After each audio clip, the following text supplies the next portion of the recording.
வணக்கம். சற்று முன் கிடைக்கப்பெற்ற மிக முக்கியமான செய்தி ஒன்றை வெளியாகி உள்ளது. திராவிட முன்னேற்ற கழகத்தின் வேட்பாளராக அறிவிக்கப்பட்ட சந்திரகுமார் அவர்கள் ஓட்டுக்கு பணத்தை கொடுத்ததன் காரணமாக அதிமுகவின் நிர்வாகிகள் தேர்தல் ஆணையத்திடமும் காவல்துறை அதிகாரிகளிடமும் புகார் ஒன்றை கொடுத்துள்ளார்கள். இந்த இடைத்தேர்தலை ரத்து செய்ய வேண்டும், இல்லை என்றால் வேட்பாளராக அறிவிக்கப்பட்ட சந்திரகுமார் அவர்களது வேட்பு மனுவை தள்ளுபடி செய்ய வேண்டும் என்று புகார் ஒன்றும் கொடுக்கப்பட்டுள்ளது.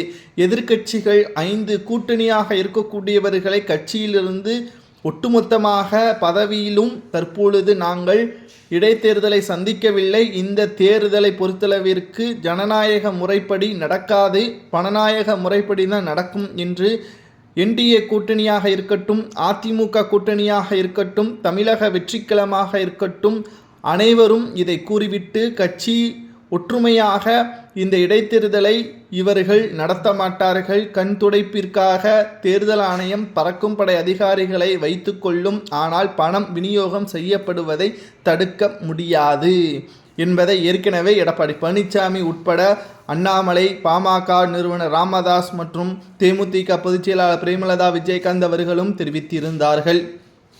தற்பொழுது திராவிட முன்னேற்ற கழகத்தின் வேட்பாளராக அறிவிக்கப்பட்ட சந்திரகுமார் அவர்கள் மூட்டையாக வேட்பாளருக்கு பணங்களை கொடுப்பதற்கான அனைத்து ஏற்பாடுகளையும், பரிசு பொருட்களை, சீலை மற்றும் வேஷ்டி, பொங்கலுக்கு தேவையானவற்றை வழங்குவதற்கான ஏற்பாடுகளையும் நேற்று இரவு செய்ததாகவும், ஒட்டுமொத்தமாக புகார்கள் கொடுக்கப்பட்ட போதும் கூட காவல்துறையினர் முன்வரவில்லை என்றும் அதிமுகவின் மாவட்ட செயலாளர்கள் தற்பொழுது இணையதளத்தில் பதிவு ஒன்றை செய்துள்ளார். உடனடியாக இடைத்தேர்தலை தடுத்து நிறுத்த வேண்டும், இல்லை என்றால் வேட்பாளராக அறிவிக்கப்பட்ட சந்திரகுமார் அவர்களது வேட்பு மனு தள்ளுபடி செய்ய வேண்டும் என்று அதிமுகவின் நிர்வாகிகள் மட்டுமல்ல, பாஜக மற்றும் பாமக, தேமுதிகவின் நிர்வாகிகளும் புகார்கள் கொடுத்திருப்பது சரியா?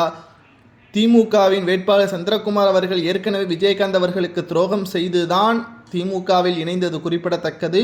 திமுகவின் அவர் ஏன் ஈரோடு கிழக்கு தொகுதி இடைத்தேர்தலில் போட்டியிட வாய்ப்பு கிடைத்தது என்பதும் மிகப்பெரிய அளவில் திமுகவிற்கு பல தில்லுமுள்ளு வேலைகளை செய்துதான் சந்திரகுமார் அவர்கள் போட்டியிட வைக்கப்பட்டதும் நம் அனைவரும் தெரியும்.